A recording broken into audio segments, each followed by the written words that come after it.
Now let's get some rapid-fire response from our panel on these stories tonight. Liz Cheney went berserk over the weekend. She was sticking up for her daddy in Halliburton and slamming the president. Longtime journalist Helen resigned today after being caught on tape saying Israel should, quote, get the hell out of Palestine. And progressives are fired up and ready to give the Democratic establishment another wake-up call. Senator Blanche Lincoln is trailing in Arkansas ahead of tomorrow's vote, and a new poll shows Andrew Romanoff has Senator Michael Bennet on the run in Colorado. With us tonight, Laura Flanders, author of Blue Grit and the host of Grit TV, and also Karen Hanratty, who is a Republican strategist, with us tonight as well. All right, let's play this sound cut if we can. This is Liz Cheney slamming the president on the talking heads yesterday. Here it is.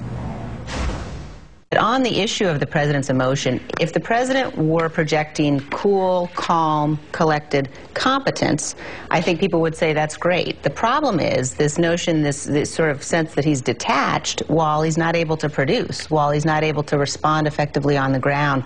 You know, you had the people of Louisiana ask for these berms, and for 3 weeks there were meetings and seminars and discussions, and yes, I'm going to use the word dithering here in Washington, while the people of Louisiana waited and the oil got closer to the shore.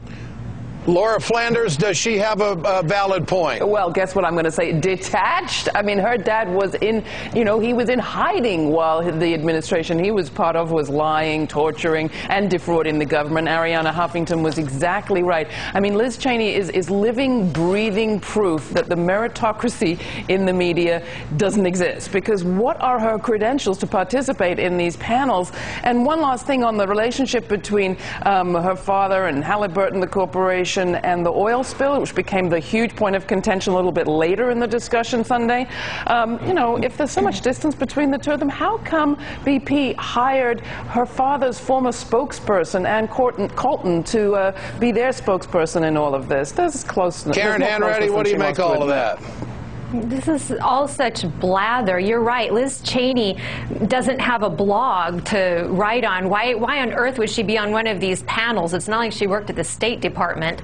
But this idea that, that once again, President Obama is dithering, that's not Liz Cheney talking. That's the New York Times, the Washington Post, the mainstream media has been, I think, rather critical, surprisingly critical of President Obama's handling of this issue down in the Gulf Coast. Liberals, the far left, has been very impatient with how long it's taken him to really show some leadership and take some action. So to paint this as, oh, it's just Liz Cheney and the Cheney... I'd like to know what Liz Cheney would like the president to do. What, take more restrictions, more regulations off the oil company? Is that what she'd like them to do? That's what happened on her watch. Well, she did offer one thing that they could do. Why aren't they building these berms? Why didn't they build them sooner? There are some short-term things that they can do that the government's not going to do it themselves, but they can certainly lift or approve some permits. But it's not about short-term, it's about long-term approach to regulation, exactly the kind of regulation that was rolled back on his watch. Here's the problem. I think that everyone in this administration is always looking so far down the road, whether it's on health care or other issues, and there's nothing wrong with that. They ignore the immediate, and in the immediate, they need to stop the oil from going onshore, from spreading, and there are things that they can do. We agree, but you're going to take it from Dick Cheney's let me jump in here if I may. Let me jump in here for just a moment, and let me ask you this. We all know that there are contracts in place, that the contracted companies are responsible for the cleanup, and there's no question that the administration trusted British Petroleum early on stages of all of this. How should the president have handled it if those contracts were in place for cleanup? Karen, your thoughts on that?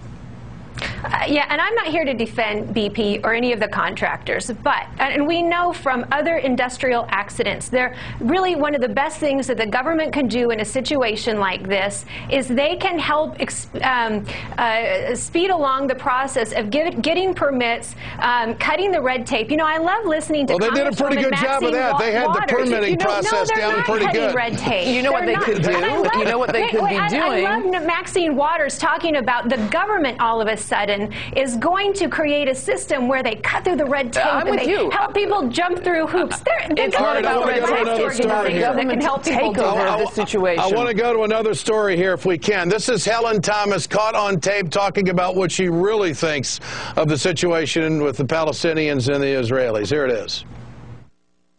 Tell them to get the hell out of Palestine.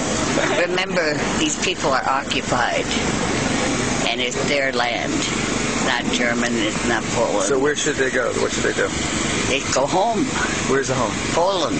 So the Jews, Germany. So the Jews go back to Poland and Germany?